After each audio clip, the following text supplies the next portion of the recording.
The original promise of SaaS was, hey, right now, you buy a new version of software from me every year. Instead, why don't you just pay me a subscription fee? We'll keep updating the software for you.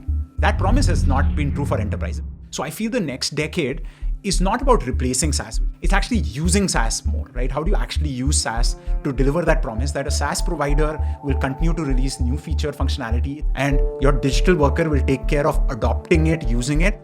But you don't need to know, wait, IT changed this 6 months ago and that's consumed by a digital worker. And they could write an email saying, hey, I found Salesforce just came out with a new update. This will make our lives easier. So I'll start doing this differently for you. That's the life we should get into. So there's like two kinds of archetypes of founders. Certain founders are of the archetype of they fall in love with a problem, right? And then they try to find an industry or industries where they can apply this. I am of the second archetype. And that's why for me, I'm not that tied to the problem. I'll tie to the industry. Obviously a successful founder has to pivot. If they don't pivot, then you're dead in water anyway. I'm Siddharth Aluwalia, host of the Neon Show podcast, managing partner at Neon Fund. We have invested in some of the best enterprise AI companies started by like Indian diaspora folks globally, and specifically by second-time founders. For example, you built GreyOrange, right? At its peak, took it to a 3 billion kind of market cap, right? 100 million plus revenues, right? And we are very proud to be in your next journey in Budy.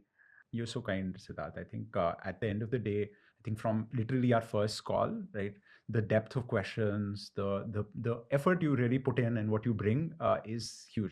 Thanks, Samay. So the goal here is, today, not just educate folks about your journey, but also what you are building is Budy is so interesting because like one of the toughest industries a founder can choose to build in, right? And you had good initial success, product market fit in this industry, right? So just let me start with, Budy solves a core problem in senior care living homes. And a senior care living home is a very emotional decision for a parent or a grandparent to move in. Like it's a long 3 to 4 year gestation period where multiple people are involved from the family in decision making. So how does family make these decisions to move to a senior care living home? And what role does Budy play in this entire life cycle? Senior living for a lot of people, I mean, including me for a couple of years ago, was it you knew the industry, right? But what is senior living? Senior living at the end of the day is age-restricted living, right? But it's so usually in the US, it's 55 years plus age, which is where people move in. There is independent living, assisted living, memory care. Those are all the fragments, right? Now, as you said, one thing I love about the industry is the fact that we're all headed there, right? So it's like we might be a couple of years away, decades away, it depends, but it's something that we will all experience, right? And some of us are experiencing, with our parents, with our grandparents. So it is, as you said, it's an emotional industry, but it's also an industry which is emotionally connected to ourselves. So you can connect with why is this such a tough journey, right? Whereas if you think about other enterprise businesses that you're in, right, sometimes you can you might not connect with it as to, somebody's buying software or somebody's buying this thing, you're not buying there. So in this case, I love that about the industry, that it's very connected to who we are and we are going to go through this cycle in ourselves. So specifically on your question, it's emotional at a lot of different levels, right? So let's kind of start with, I would say, at the senior itself. So the person who's going to move into a senior living. So for them, think of it as they're usually living in their house for 20 to 30 years already, right? This is a decision which they never thought about, right? Like you think about it, if you're living in your house for 15, 20 years, right? You're like, hey, I'm going to die here, right? This is my place, right? So it's not something you naturally plan for that, I'll live here till I move to a senior living facility. So firstly, it's emotionally tormenting, right? One of the biggest things for a senior is that usually in those years, right, you have a long life to go, right? Like senior living is not like you're, like in the industry, we're almost like saying it's not a place you're going to die. It's a place you might die, but at the end of the day, you can live there for 10, 15, 20 years. We know seniors who live there for 30 years. So it's not like, oh my God, this is it, but it is connected to a big milestone in your life. So that's why it's emotional. And secondly, they've not taken a decision as big as this, right? Probably the last 15, 20 years, because you'd stop changing things. If it's working, why fix it? And last but not the least, a lot of this are people who are single by then, right? They've lost a spouse. And as a result, right, it becomes even tougher because, your partner, your soulmate is not there for like one of the biggest decisions you're taking at that time. So obviously, it's tough for the senior. Obviously, whether you're a single or you're deciding as a couple, both ways, it's tough. Then just think about like you go to one generation down. So the adult child, right, the child of the senior, right, for them, their average age is in the 55, 60 years of age, right? They're making this decision. it starts with first accepting, that your parent now is reaching an age where they need to move into a senior living, right? So that's itself acceptance, right? Some of these seniors need, like extra help, like assisted care or other things, right? And it goes through the emotional challenges of like, why can't I provide this, or why, why is this happening? Is it really needed? So you have all of that. And if you can just talk about in economic sense, right? In US, how, like, what's the size of this market of senior care living homes, and how many of the population, let's say 300 million population, do as they age touch this industry? Sure. So I'll say, let's go broad numbers, right? So I mean, as industry, there are probably 30 to 40,000 senior living facilities, and this is like, at the minimum lower end, but usually about 1.5% of, like the seniors who are eligible in that age end up moving into those facilities, right? So that's kind of in terms of very less people. So we say that obviously it is expensive, right? So we say that about 10% of seniors can afford it, right? And probably only 10% off that 10%, so about 1% or so actually make that jump, right? The industry obviously has like senior living, then has home care, which is also getting help in your home, which is also part of the industry in the longer spectrum. So it is obviously the classic hundreds of billions size company. It is at the intersection of real estate, healthcare, and hospitality. That's a very important thing to remember, that you have all three of those things at play in the industry. Wow. And now Buddy comes on the tech part of it. So can you share like the journey of Buddy? When does it start playing a role? Sure. So I like saying as Buddy comes on the non-tech part. Let me explain what that means, right? So if you think about it as an industry, right, it's a big industry. There are many facilities. There's all of this going. And so obviously, SaaS is prevalent in the industry, right? So you have your CRMs for sales. You have your EHRs for your healthcare, electronic health records. You have your resident portals. You have your community. You have software, right? Like there's decent chunk of software. It's a mature industry in that sense, right? I think Buddy comes in from the non-tech part. What that means is that, while obviously all of these SaaS tools have increased and they're important and they've become very affordable, very easy to deploy, right? If you go to the lives of actually the people, the executive director, which is the person who runs a facility, or you go to the salesperson at a facility, all of these people are really day in, day out, like providing service to the seniors, right? So for them, these tools are good to have. They're not really, that integrated in their life. So that's where Buddy comes in. Our vision is fairly simple. We are zero UI UX. What that means is we do not introduce another piece of software, right? We're just saying, hey, you're using all the software you're using, right? Can you actually use a digital teammate for you that goes in and stitches all of these softwares together and gets it easy for you to do, right? So that's kind of how Buddy comes in the place. I can talk about use cases, but you can guide me where to go. Yeah, I think let's dive into the use cases. Sure. Buddy. So obviously one of our biggest use case, right, is helping salespeople in these communities manage their cold or colder leads, right? What that means is that, so in some sense, the industry is, I like calling it an enterprise sale process. Why? Because if you think about nowhere in consumer, do you have so many parties, so many people, so long a length of sale, right? Like even if probably I think of the longest decision you take is probably buying a house or, buying a car, right? Depending on, those are probably the two. There's still decisions you take over a period of, when you're really going to decide, it's a 6-month decision, 3-month decision, something like that. So one is, that's the time horizon.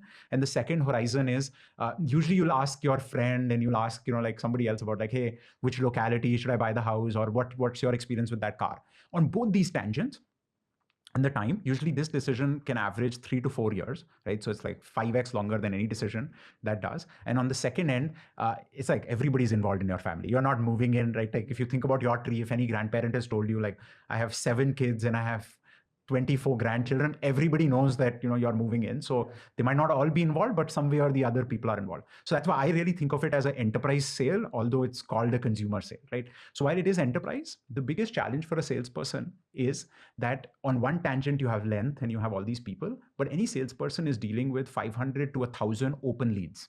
Right? And that's where Buddy comes in, that says, hey, you've got all of these people in your database.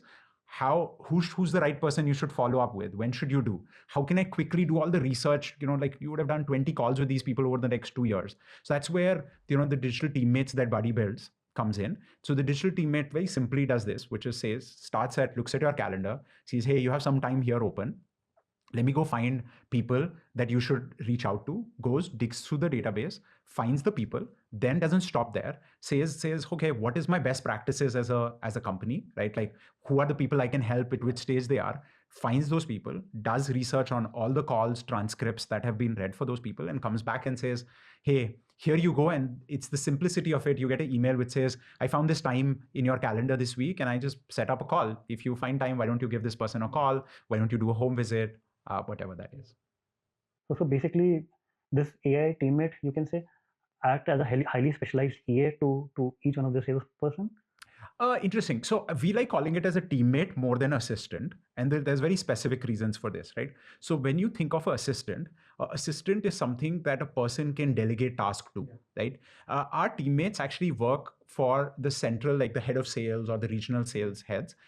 They work with the salesperson, and it's a very thin space, because if you think about it, like what we can't do with these digital teammates is, you can't, as a salesperson, I can't assign them tasks. It's like, hey, next week I want you to do this, right? You can't do that, right?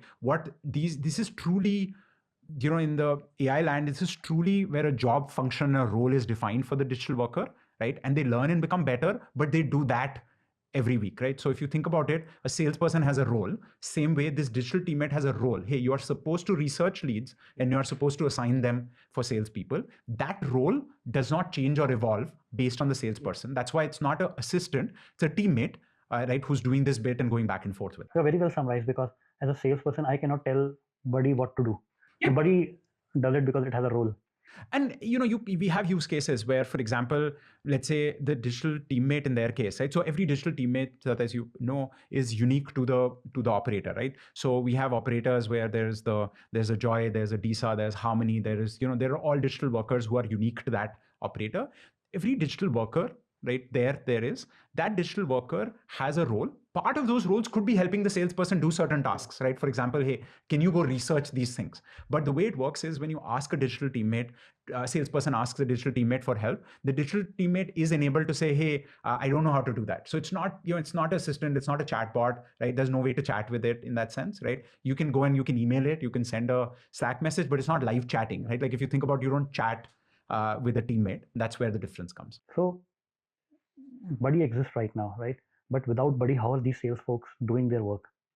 So I would say the way pre-Budy, how sales people did their work, was a lot of like task creation, right? So they'll try to create reminders. So think of it as whenever a new lead will come in. So the first couple of weeks, obviously you'd interact with them, you'll find out. But after that, you would set up a reminder for yourself that, hey, I need to call this person after 3 months. So as a result, what ends up happening a lot is, then a salesperson usually has 100 to 200 overdue tasks. And as I'm telling you the low numbers, but they're just creating a lot of tasks in the future to be able to remember to call this person in, and they're moving that around. That's kind of how I would say this use case of cold leads has been handled. But do seniors come inbound in this industry? Let's say for a grandparent, their kids or grandkids would call like 5 different senior care homes, visit those, and then there's almost like a year of follow-up with these homes?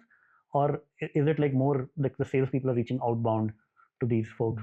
I mean, I would say 99% of the cases it's inbound, okay, right, that you're doing, right? Now you might have you don't cold call at all. I think that'll be very rare, but you could send like postcards out, and you could have ads out there. So, if people are warm, they might call in, but you definitely don't call, you're barely able to keep up with the people who call in, right? So you don't do. The only thing I'll correct is, like, as you said, it is like not a year, it's like 2-3 years, yeah, right? So it's like, depends on, you might come into the CRM, right? And then you might have moved in a year, but you could be looking at senior homes or researching them online for a couple of years, starting to think about it. So that's kind of how it comes in. Understood. And for a senior, as we discussed earlier, the decision is not just like the social need, but also financially, because let's say they are 60, 61, and now the age spans are also increasing, right? 80 or 90 year old is a common thing. So they're thinking, say, 100K per year. So it's almost like a $2 to $3 million decision for them if they're going to live like for the next 20, 30 years. Sure. That is, I mean, so touch wood, there's lots of like, some could have long-term care insurance, which could cover it. Some have savings. A lot of them also have to go through that, they've saved for this for a long time, right? And obviously, it depends on which part of the country you live at, right? If you're on the coast, yeah, you're probably in that price range, but there's a lot of Midwest. There's like, there is like, you can start at $30,000-$40,000 also in terms of independent care. But, interestingly, Seth, what I've learned is that it's usually cost neutral, right? It's not like it's necessarily costing you more, because you are already living in a house. So the house has equity value, right? as a house of a certain size, you are paying the lawn care, the pest control, the annual fire check. Like you have a lot of expenses which go away, right? Right. That cost includes, like, it's funny how when people come into the industry or seniors inquire, they usually start with like, okay, what all is included? And a lot of the providers are like, hey, let's not talk about that. Let's talk about what's not included, right? Because you have tons of stuff which is, you don't think about, like how much does groceries cost, how much does maintenance of the stuff cost. All that stuff is kind of part of it. So yeah, it is a financial decision, right? And not everybody can afford it. But in some sense, it's not something which is like, it's not a luxury buy. I want to, if you have a lot of money, you can, live in an amazing cruise ship kind of environment, so you can spend up. But it is truly in this range of, a lot of people can afford it way more than people who move in today. As a founder, how did you choose among the various problems that you could solve to only focus on this problem, and among the use cases that you could solve to focus on the sales use case first? Sure. I think, as you know this, Siddharth, I think for me, firstly, I'm a much more of interest of picking an industry where, so I think industry comes first to pick than the problem, right? Because I think every industry, unless you invest the time, spend the time in the industry, you don't find you might have whatever opinions that this industry needs this, right? So I would say, obviously we pick the industry, and we think senior living as at the intersection of hospitality, healthcare, and real estate, right, was a good intersection and an industry worth investing time in. On the use case, I'll say, obviously we had some going in theories of, like these would be use cases we understand, and sales and marketing specifically. I think when it comes to enterprise sales and marketing problems, I obviously experienced that at Budy.ai myself, right? And going through that whole growth of, literally doubling your revenue every quarter and doing all of that stuff, you get very deep into what kind of sales and marketing tools are there. And that kind of got me convinced on the thought of, like, even before the industry, that this problem is truly a problem which needs to be solved for an organization, and you can't solve it for an industry or, for everybody. That's why, like as you and I have talked about, I feel like this is not a problem that a CRM provider can solve. This is a problem because you want to build these solutions. Every company operator is firstly unique in their tech stack, right? So it's like, it's easy to say, yes, everything integrates to each other, but there are nuances of, like, somebody uses some part of marketing software for something, like your stitching together of your stack is truly unique. That's one. And the second thing is, every operator's, like, the head of sales kind of like direction or marketing direction is very different. So there's not two people who, like, they're similar but very different, right? So I really obviously were, had that experience of like what are challenges in sales and marketing, but biggest experience I had was why it needs to be built for a particular operator. So we've always been operator focused than or a user focus than being an industry or a source focus. That's why, when we know UI UX, why did we pick that? Because we said, okay, either we can build a UI UX for every company, right? Or we can choose to not build at all. And we felt like it's so much better to not build anything, because then you don't have to train people for how do you use this new piece of software. And in your case specifically, are you limited by what the digital worker, a digital teammate can do, by the hygiene the people have there in the CRMs and related tools? Not at all. Why? I'll tell you in this, I feel like this is more coming out of experience than, because obviously, as all of us AI founders, right, we all have this theory going in, and but I would say the beauty with AI, and I would say beauty with us, was like, the results prove it that no, it's okay. You don't you don't need that higher hygiene, because see, even what does even high hygiene mean, right? Like, a lot of people talk about this, like there's this whole, I cannot tell you the number of times people quote the whole garbage in, garbage out, right? All of that. So, don't get me wrong. It doesn't mean that data should not be well maintained and you didn't, but like, we're living in the real world, right? In the real world, it is going, software, all your data is going to be convoluted, generationed in, and they do a fabulous job at and done. And one thing we learned, which is, I would say, going in was a surprise is once you start working with digital workers, you actually start improving your data just naturally. So we have so many salespeople that go in and leave, like, let's say their digital worker is Harmony, and they'll be like, hey, Harmony, I didn't say this, but this is something additional. Here are additional notes. Because see, for decades, almost, I think now, leaders have said, hey, leave good notes in there, leave good stuff in it, right? But there was no incentive for the actual user to leave good data for themselves, right? It was a very long-winded good benefit. And I'll go on a tangent. It was almost like saying, eat healthy, it's really important to eat healthy. Yeah, we all know that, but like there's no like feedback loop on it, right? Once you have a digital teammate that you work along with, you directly start seeing the benefits of like, hey, if I leave a good note here, the teammate she'll come back and she'll actually know more context, or she'll help me with this, right? You are right. You are right. Right. So But have you entered a scenario where there is zero CRM? no, I don't think. I think CRMs are core. Like all the softwares are core, right? Some record keeping are core. So I don't think there's a scenario of zero CRM, if you may. Like people should have invested something in their digital tooling. For sure. Like it's not like they are maintaining their records on Excel.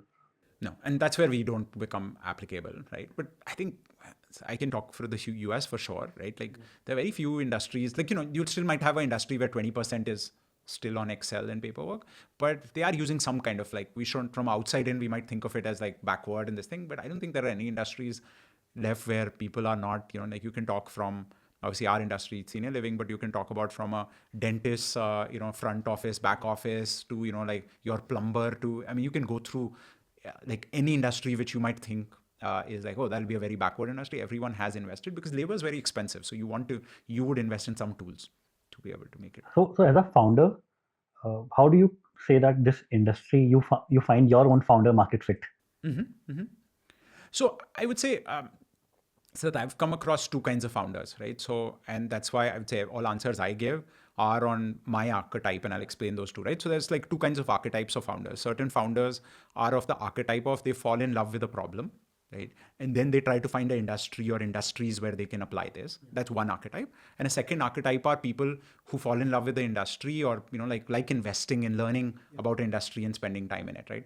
So I am of the second archetype. And that's why for me, I'm not that tied to the problem. I'll tie to the industry, and I always say we've talked about this, that obviously a successful founder has to pivot. If they don't pivot, then you're dead in water anyways, right? Now, what you pivot on matters a lot, right? So the first archetype, when you're tied on a problem, they will usually pivot through industries, right? And I'm not that archetype, so I don't even understand how they work, but I'm of the second archetype where you pick an industry and you pivot on product all day, all long, right? Like you don't actually care, right? So to your question in I think I'll go through use cases, I'll talk to people, let the customers, they're experts in their field. You don't need to tell them what the problems are. You just need to discover, learn, have the empathy to, learn and care about their problems. That's what I would say. And one very, interesting thing, especially in the AI world, many industries start as fully human, like all these factories, right? And then they become tech enabled. And now these are becoming fully automated. Let's say today, dark factories in China, where there is no light, right? Because machines don't need light to function. Sure. So do you think this senior care living industry is on that path? And how would Budy evolve along with it? So that, let me say this, it might be controversial, but I don't believe in this whole, I don't even believe that any industry is truly dark timeout, right? And I think touch wood, I have the credibility to say it with some, we have tens of thousands of robots deployed. So, and I would tell you for years, people would tell me this thing of oh, lights out. It's probably the pursuit of lights out. It's a kind of the pursuit of that, but there is no scenario of lights out in any case, right? So let's talk about it, right? What it means is there are certainly certain use cases where it becomes so highly repetitive, right? A phone manufacturing is a good example. You're same thing, you're going to go make it. But even in phone manufacturing, right, the model changes every 2 years, right? So you actually have a lot of human work that happens to set it up. And then sure, for 6 months, it might run dark. But now specifically in senior living, right, it is a very high service touch, right? There is every senior's life journey is unique, right? The service provided to them is unique, right? There is these facilities have tons of people providing service, providing everything from food, cleaning, maintaining, sales, all of that. So I don't think senior living as an industry is headed towards, lights out facilities or so. But having said that, I don't think any industry, even in the industry I was in previously, which is supply chain, where everybody's hey, lights out, there are a lot of human beings in there and there's no problem with that, right? If you think about it, we have all the AI craze right now of all jobs will be removed and everything will, that's what we all do as human beings every 20, 30 years when a new tech comes in, right? But it just means that, there are parts of our workflow which, become automated. If you think about before computers come in, right? I don't know how many people love doing mental maths, right? Of oh, I'll do mental maths on this, right? It was a big hindrance. Very less people could do a lot of the jobs we do take for granted.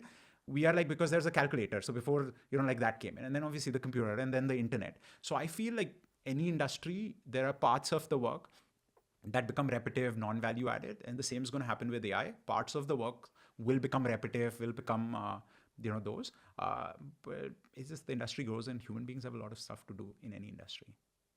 And what did you underestimate about this market when you started it? I remember you going to a lot of conferences to discover this industry. Sure. I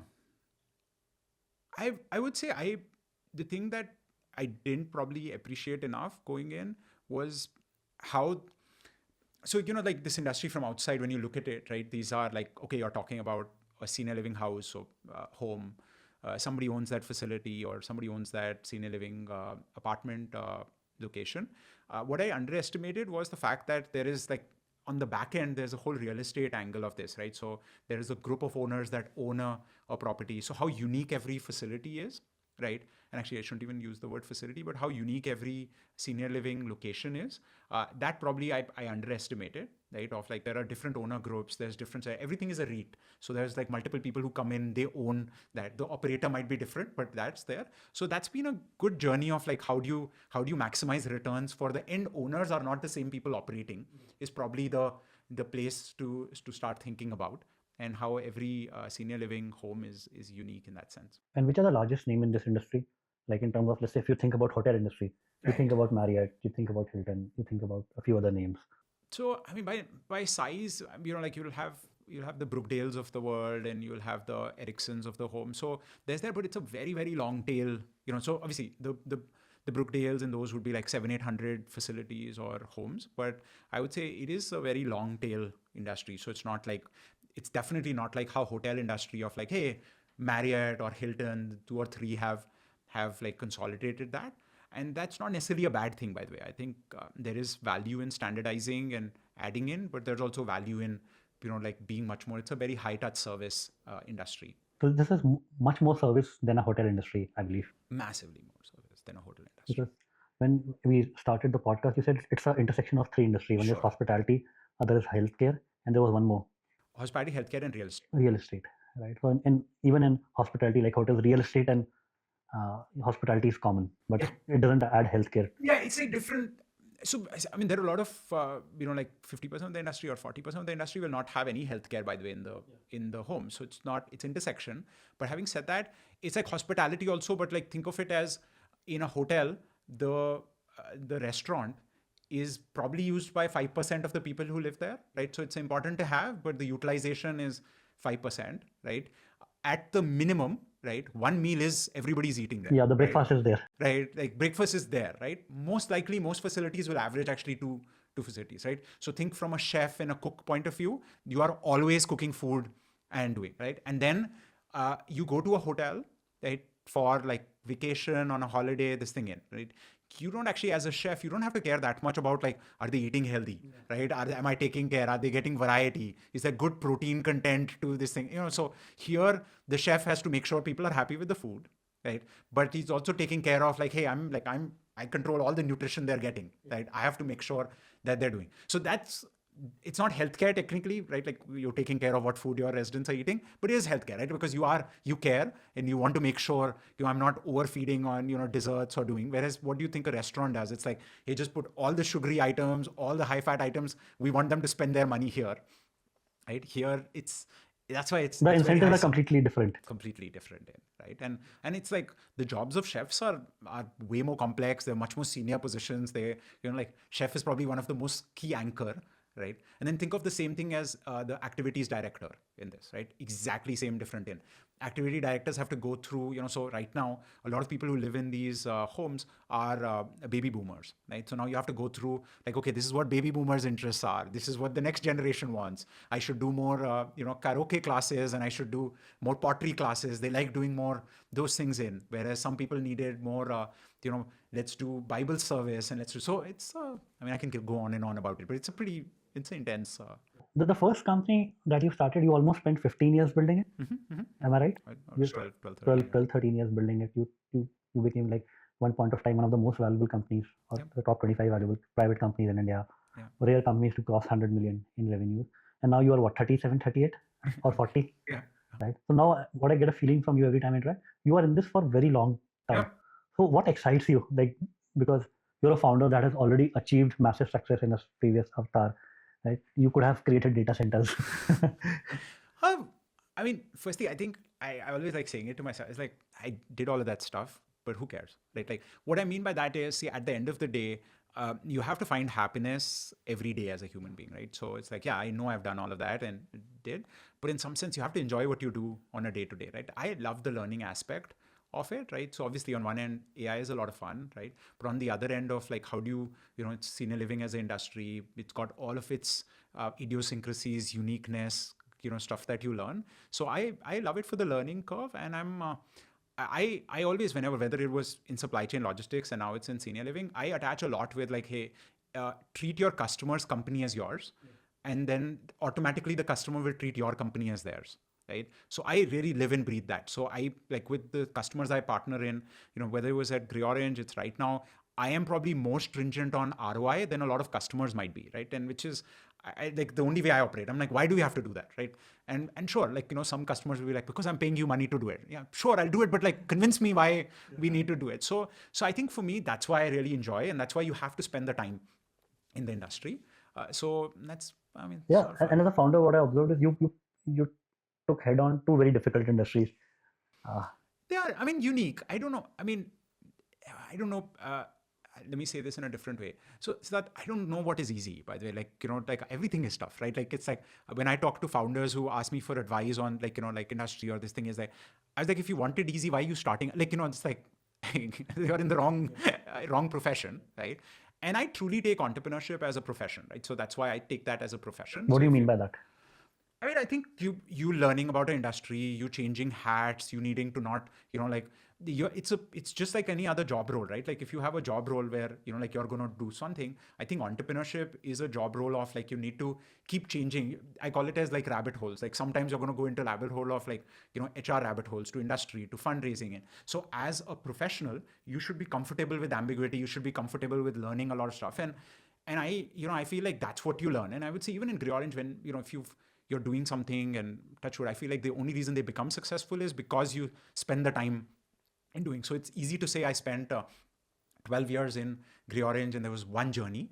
I'd say that was at least 4 journeys, right, for me. And I don't even, by the way, like, a lot of people like who've done research on me might know this, but I don't even call GreyOrange as my first startup. I was building humanoid robots before that for 4 years, 5 years, which I call as my first startup because, imagine, like, this is 2003's, 4's. We built the first humanoid robots in India. The world only had 4 or 5 teams building humanoid robots, right? So everything from how do you procure parts to fundraising, do it at, in a college setting. You don't hire people, you do. So it's like, I call that as my first startup. Then I would say GreyOrange has probably definitely distinct three or four journeys, right? There's the whole journey which is pre-US journey, and then we became US first, and then we became software first, right? So those are like massive journeys that you go through. So I feel like that's a profession. That's what I mean by entrepreneurship being a profession.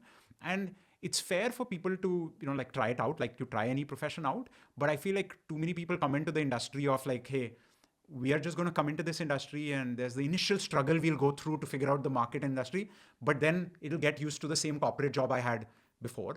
And at least I don't think, if you want to build a successful company, you're always going through this loop, right? Like, these problems of product market fit, you ask me right now, or anything else, right? They're not just problems that you face at like the first. You face it at, you face it for the first $1 million ARR, then you face it at the next 10 million, then you face it.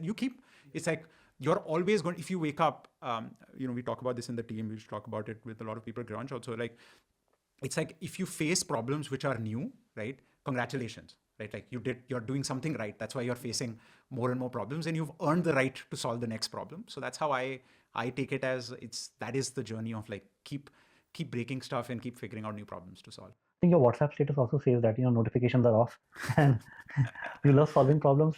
Yeah, it is all solving problems, always solving, right? You have to, I mean, but that's what I think genuinely is the profession of an entrepreneur, right? Like, you are always solving problems, because see, the job is 2 parts, right? Like, it's like every problem you solve creates a new problem, and then you go solve that problem, right? So if you imagine, like, what is growth? Growth, if you're solving the problem of like, hey, how do I reach $1 million in ARR, right? If you successfully solve that problem, right, you created a whole new set of problems of like, okay, first you obviously have the problem of how do you now solve 1 million to 10 million, but then you also solve off like, hey, how does the tech team scale? How does this, like, so every time you solve a problem, you are creating another problem. And if you don't like solving problems, it's a long industry. Like, so, long story short, to your question of like, it's a tough industry, maybe, but it's like you choose your tough, right? So it's like in that sense. And you feel for yourself that you want to spend the peak of your career, which is for an entrepreneur. You're a lifetime entrepreneur. You never did anything else than being an entrepreneur. Never worked for anybody. Yep. Yeah. So you want to spend your 40s to 50s building this industry. Yeah. So actually, it's funny thing. I learned this in the industry after I came in. So there was an interview for a lady who was some age, and I'll tell you the age later, but she was being interviewed, right? And she said, hey, I learned this something that somebody asked me my birthday, and I said I'm 17, and since then I've been 17, right? So, and she was at that time when the video was recorded, I think she was 88 or something, and she said, I'm 17. So I truly believe I'm 27, and I'm going to stay there. So I don't believe I'm in all those age groups. And since I'm going to be in 27 for a very, very long time, right? I have a lot of industries to do, and like lots of 10-year decades to be spent in a lot of industries. So that's kind of how I think about it. And right now, let's say from your previous journey, what have you unlearned as an entrepreneur, and what are you learning new right now? So this thing happened to me, I would say a couple of years ago already, probably towards like GreyOrange and Budy also. Is like, I don't take myself too seriously. So I think that's a super important thing to learn. So that's why in that sense, I don't have a lot of like unlearning. It doesn't mean that you don't unlearn, but what I mean is I don't get attached anyways to like, this is how we did it. We solved that problem. We are just going to rinse and repeat, do this, right? I strongly believe in the concept that our subconscious is getting trained every time we do solve a new problem. So you can't even help like not learn from something. So you don't have to go about the journey of like, this work like that, click, click, click, click, right? So take everything at its face value, because everything, like can do. So in some sense, if you're on that truly always learning curve, and don't take your earlier self too seriously, you don't have to like, there's not that baggage of unlearning or like, shit, we have to change something. You just say, maybe it should be like this, or it didn't go that way. Okay, sounds good. Let's try something different out. So obviously that's probably more this thing. I would say there's one thing we as a team really talk about is, I would say the first time when I was building GreyOrange for the first 3-4 years, I think I ended up building more. This is funny, but like, I think I was trying to build more a corporation, because I was like, oh, how will this structurally work? How will that work? Right. And becoming almost 1,000 people large. And, like we had we were present in 17, 20 countries, like, like pretty global, this thing. I can tell you, even all of that experience also now, second time around, I should be probably more biased. I'm actually more or less, I'm like, hey, we'll solve all of those problems when they come. You don't need to actually, there's a beauty and nimbleness that you can do when you're small. So you just have to do more of that. And I always love, talking about that. You have dog-fooded Budy.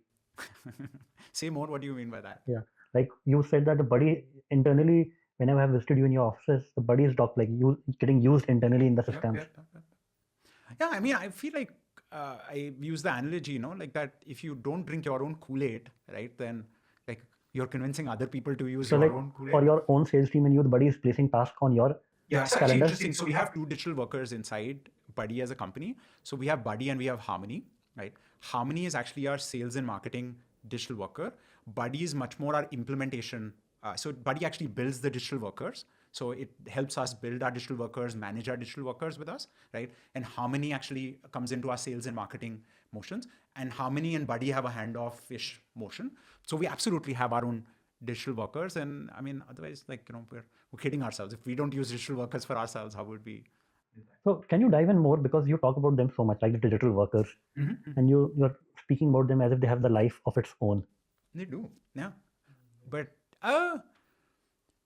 so just think about it, like, you start depending on somebody doing something, right? That's how we start becoming dependent on them to do something, right? So for example, we'll come off a call from a customer and we'll talk a lot about implementing. Let's say this is an existing customer and we've talked a lot about implementing, hey, let's do this, let's change this workflow, let's do this motion, or your digital worker should do this, right?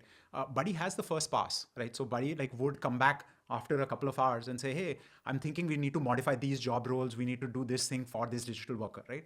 So now if I didn't have that, you get used to that, right? Like I can't even think about, like, if you ask Naveen, my co-founder, and you say, Naveen, can you actually assume Buddy is not there, I mean, he'd be like, no, I mean, no, sure.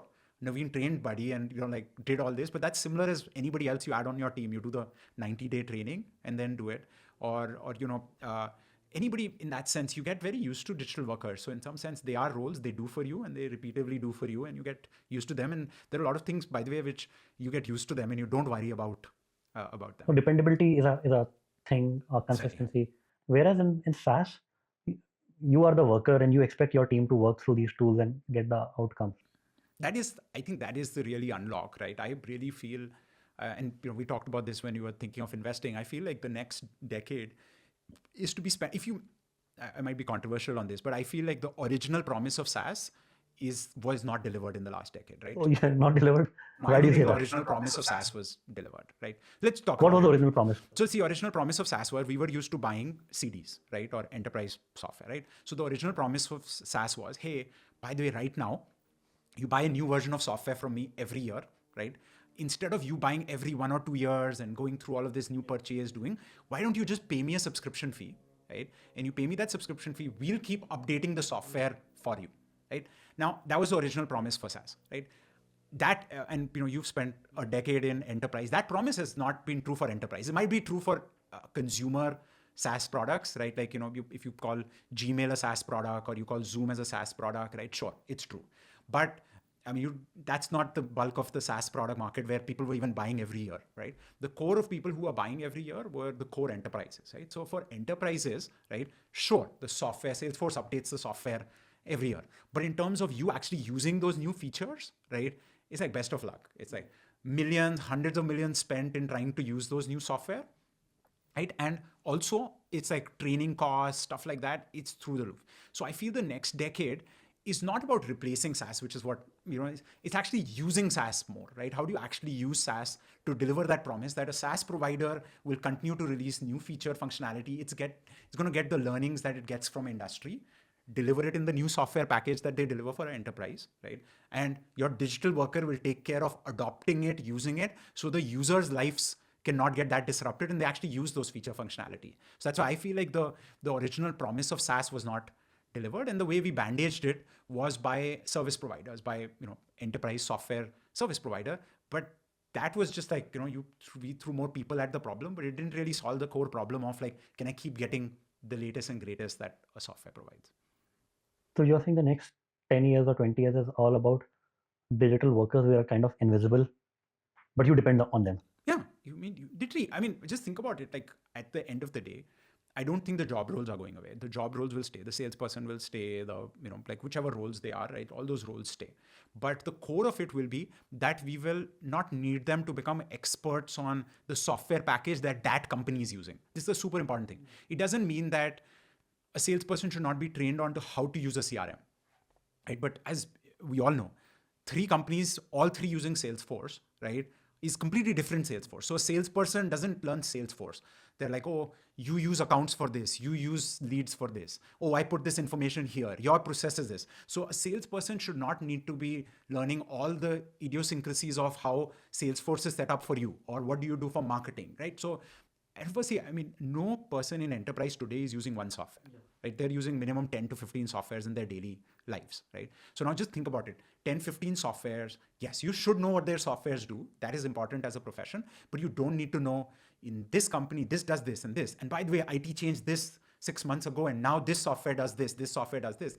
That is the layer which needs to get like almost eased out of saying a digital worker takes care of all of that stuff, right? So then when you do changes in the software packages or you do changes in the back end, right? So the people who should be consuming the letter from Salesforce, which comes every quarter, like, hey, new features, new stuff, that's consumed by a digital worker. It's like, hey, I consumed it.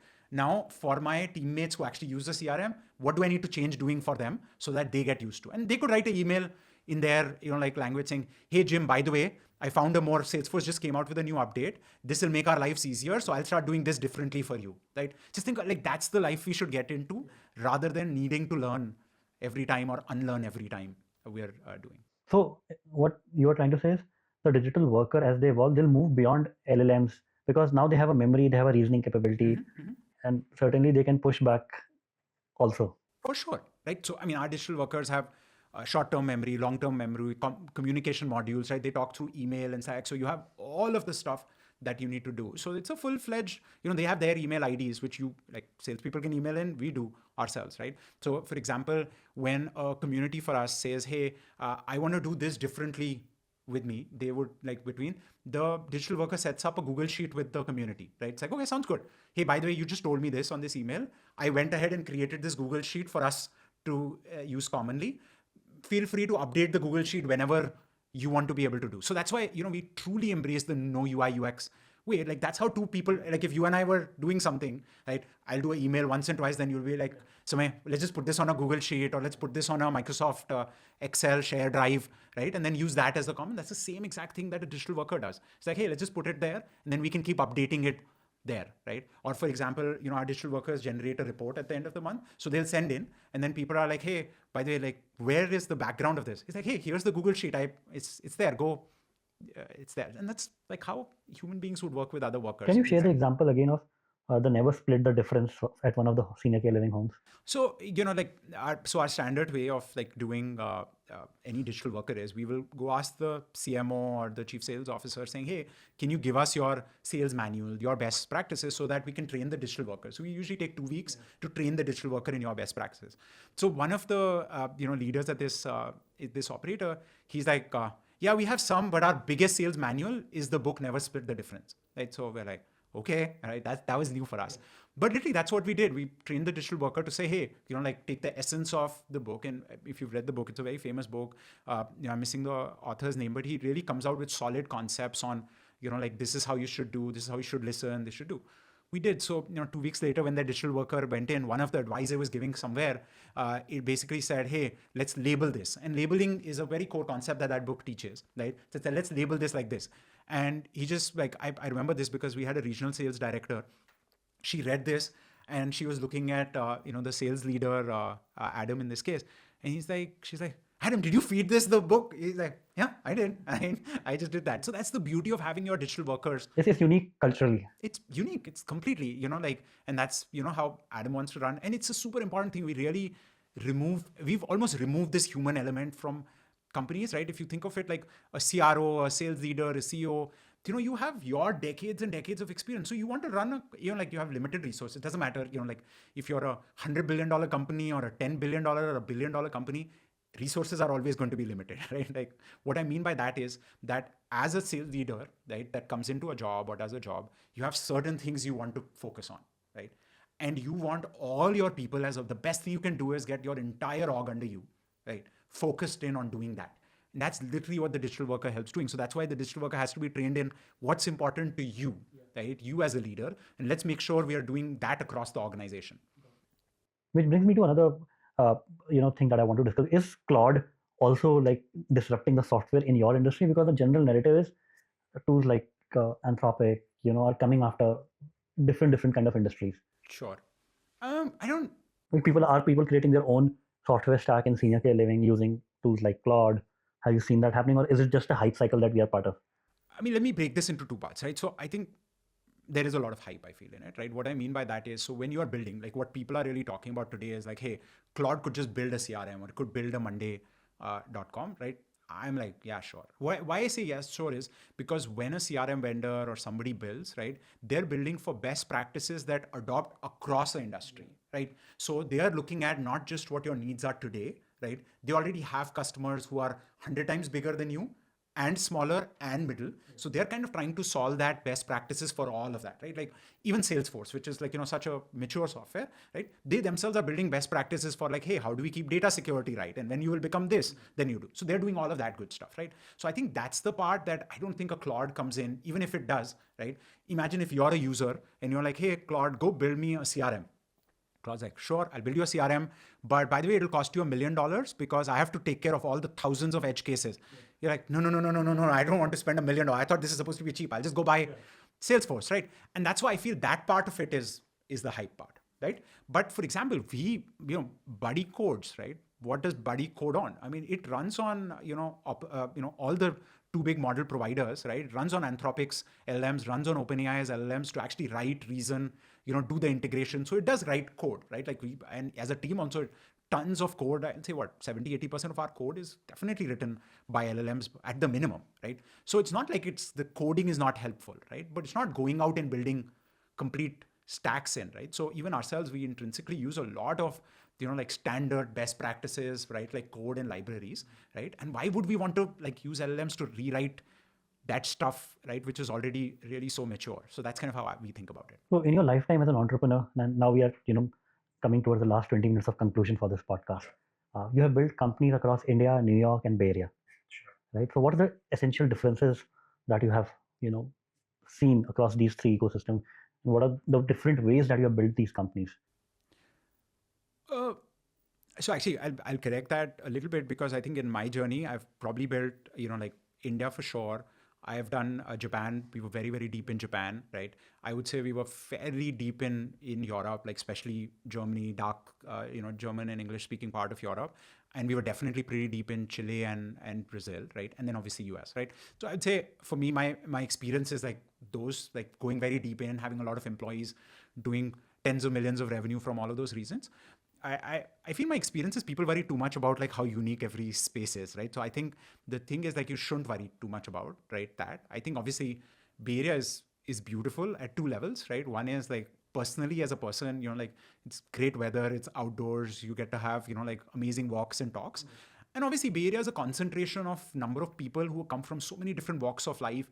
And if you talk about entrepreneurship as a profession, right, then there are a lot of people who are, done, right? So you can learn from people who are like, yeah, this is how we happened in the early days of chip making. This is what, and if you find the pattern always keeps, history repeats. I'm a strong believer in history repeats, right? So that way I would say Bay Area is amazing, right? But having said that, I used to come to Bay Area probably a lot even then, right? But that's got to do with the fact of like, there are a lot of people who walk the walk. You'll have way more concentration of everybody from entrepreneurs to seasoned executives to people, right? And so as you visit Bay Area a lot, I'm sure you see it in any coffee shop or anything. The only conversation having around the room is something about like some funding round happening or somebody going through like layoffs or growing. So obviously that is a super advantage that you have in Bay Area. But I would say you don't have to, like in all these regions, the biggest my turning, I remember like my first international country was Japan. And I remember like... You lived in Japan?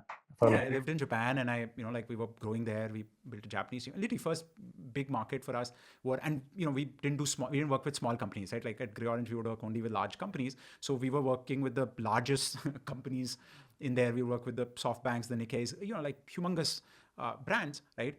And I remember this thing, which always brings me a smile, which, Tomo-san, who is there, Tomo-san pulled me aside before a client meeting, and he said, Samay, Japanese like negotiating a lot, okay?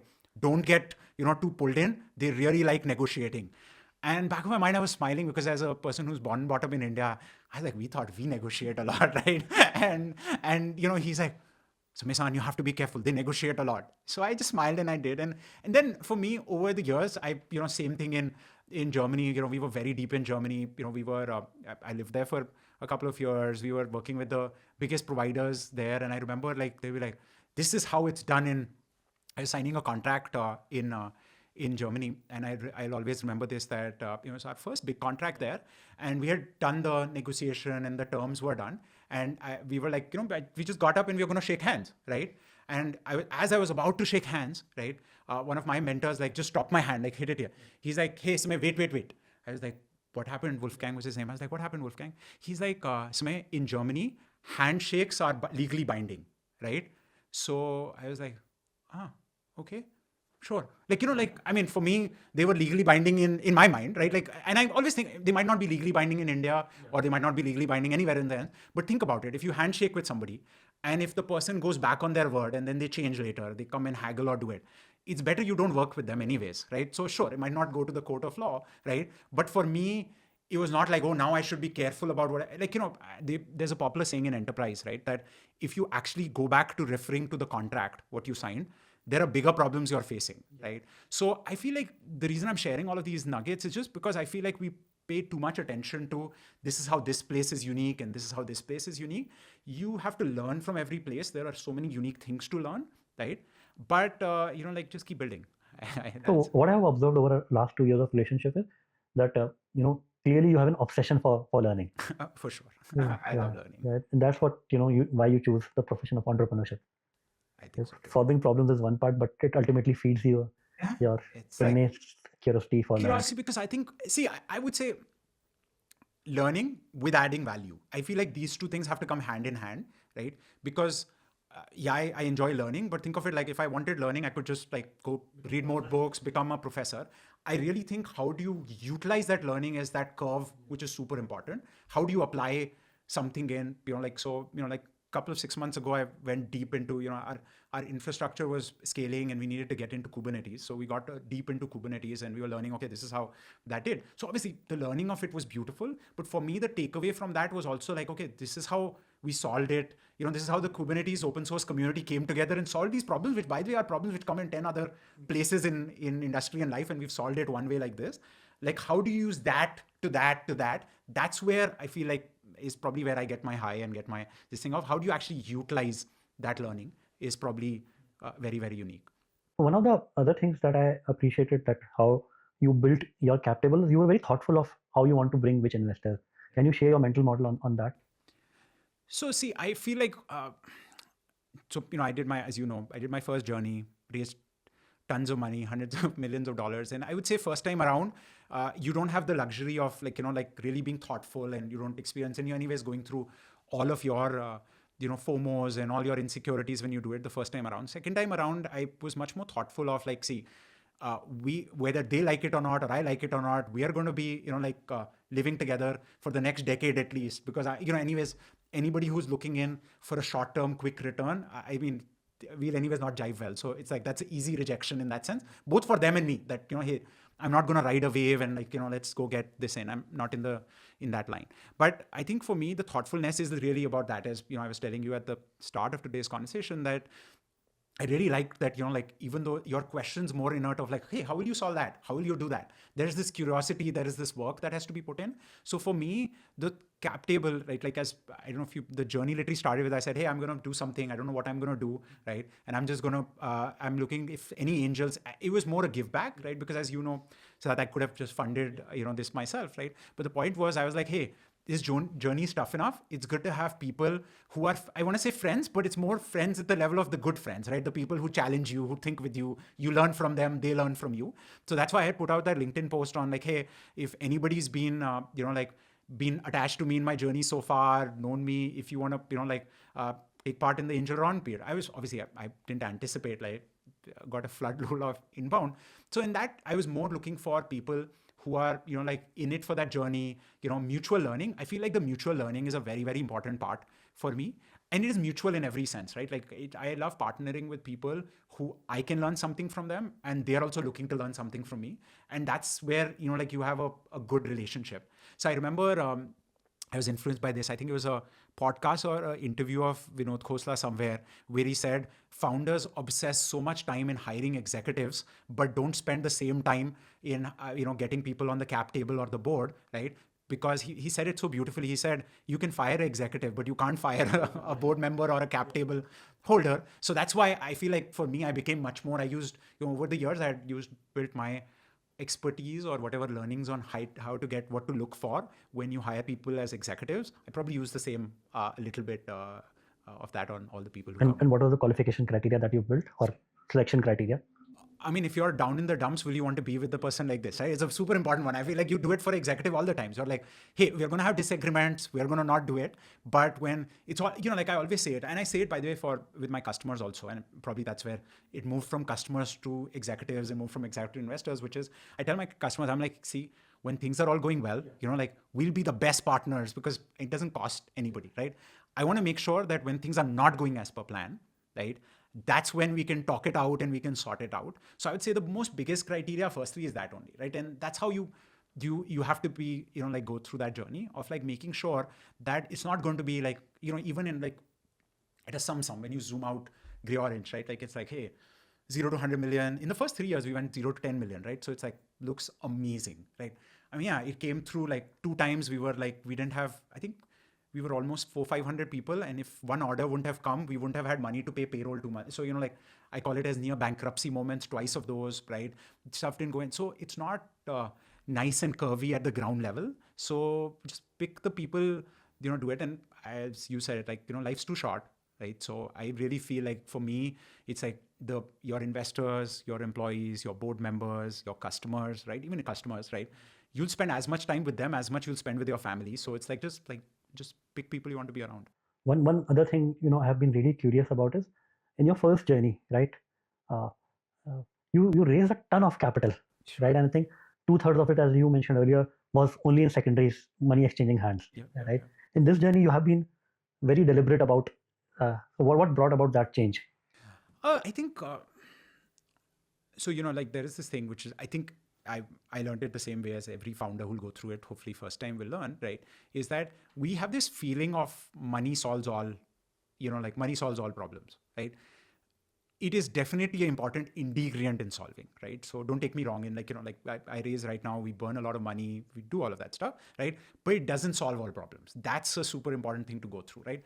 And the more and more money you raise, right, the problems that you have to solve with them become increasingly. So I've just been more intentional. I would say it's the same thing with everything. Just be intentional on what you're using that money for and how much of that money you need. So that's how I've been thinking about it, and that's how we've been living about it as to do. And I think you don't have the luxury the first time you do it, and every founder I think should have that in, that you just do it. And I would say both ends, by the way. I think one, we are super conscious about like what money we really need and what are problems that money can solve, and we will invest money in that. And there's a ton of things as an entrepreneur that money unfortunately cannot solve, right? It's just hard work and learning and all of that. So we don't try using money there. But the second big thing is we as a team, right? I think I completely screwed up on this one the first time around, right? Like it's a long story, but like there was very late I realized in GreyOrange's journey that if you enable especially tech and everybody in a company to start looking at the financial P&L of a company, understand what it is, right? Then you are in unison as a company, right? And I think I had no idea of this. And I would say, forget about the team. I would say even myself, I feel I was not a good CEO itself, right? Like, and entrepreneurs go through this journey. They're first entrepreneurs, and then they learn how to become a CEO, manager. You start managing people, blah, blah, blah, right? So for me, I feel like that was the big unlock. So for example, as a team, we look at our entire P&L. It's completely open. We review our P&L once a month, every month, right? And not just that, we're a small team and we want to be a small team, right? So as a small team, the parts of the team, like people take care of, like, hey, you're taking care of this part of P&L, you're taking care of this part of P&L, this is done. Even our accountant, like we're early and he's like, hey, like, why are you getting in so much sophistication in it? We're like, like it's not sophistication. Obviously, you want to be careful.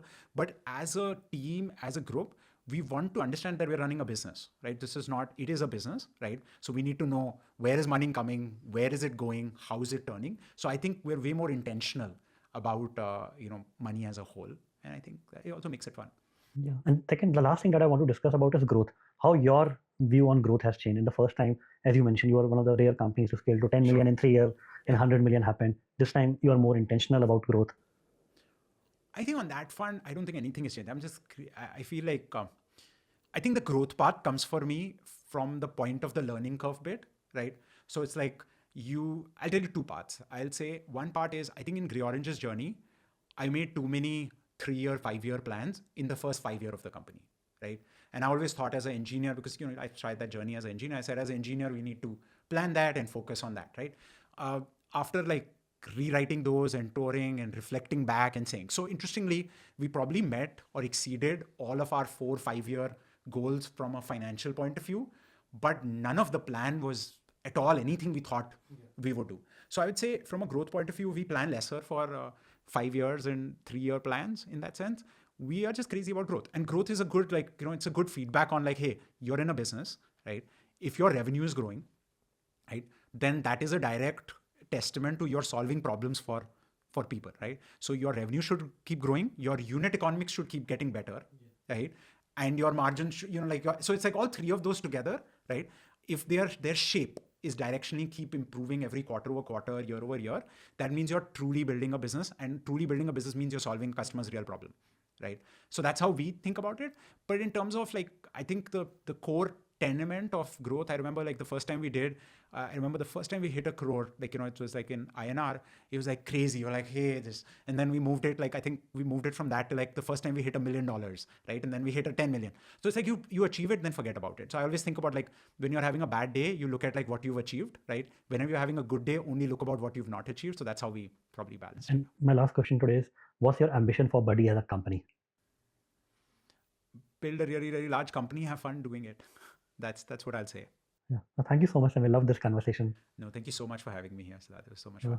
It has been a pleasure and an honor knowing you over the last couple of years, building the relationship. But I think, every conversation of ours is a two-way learning, as I say.